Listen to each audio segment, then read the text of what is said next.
ఇదిగో మీడియా సోదరులారా, Damuluru sand suppliers అనే పేరు మీద బిల్లులు కొట్టించారు. దాములూరు శాండ్ సప్లయర్స్ అంట.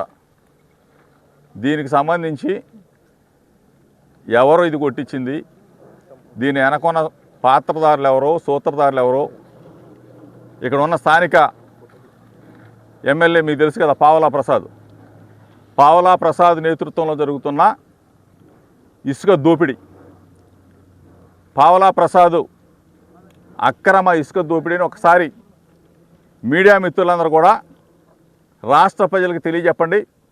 మరీ ముఖ్యంగా ఈ రాష్ట్రాన్ని పరిపాలన చేస్తున్న ముఖ్యమంత్రి నారా చంద్రబాబు నాయుడు పాపం అక్కడే ఉంటాడు, ఈ ఏటి అవతల ఉంటాడు. 2 కిలోమీటర్లు 3 కిలోమీటర్ల అవతల, 3 కిలోమీటర్ల అవతల ఉన్న నారా చంద్రబాబు నాయుడు గారికి చెప్తా ఉన్నా, నారా చంద్రబాబు నాయుడు కొడుకు లోకేష్కి చెప్తా ఉన్నా. మీరేమో అక్కడ కూర్చొని మాటలు చెప్తా ఉన్నారు.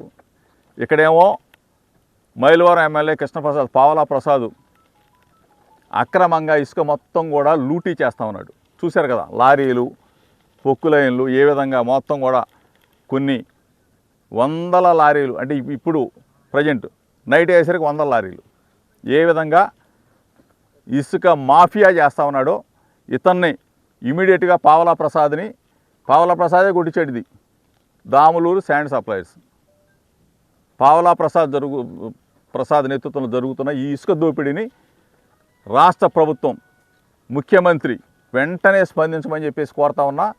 మాటలు చెప్పడం కాదు చంద్రబాబు నాయుడు గారు, చేతల్లో చూపించు. నీకు చేతనైతే పక్కనే 3 కిలోమీటర్ల కృష్ణానదికి అవతల నువ్వు ఉన్నావు, యువతల ఇక్కడ మాఫియా జరుగుతూ ఉంది.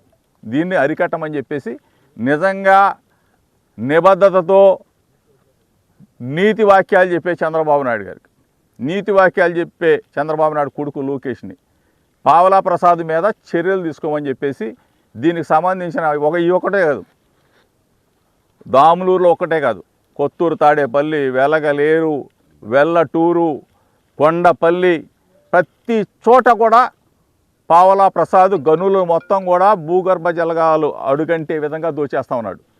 ఇంతకుముందు అటవీ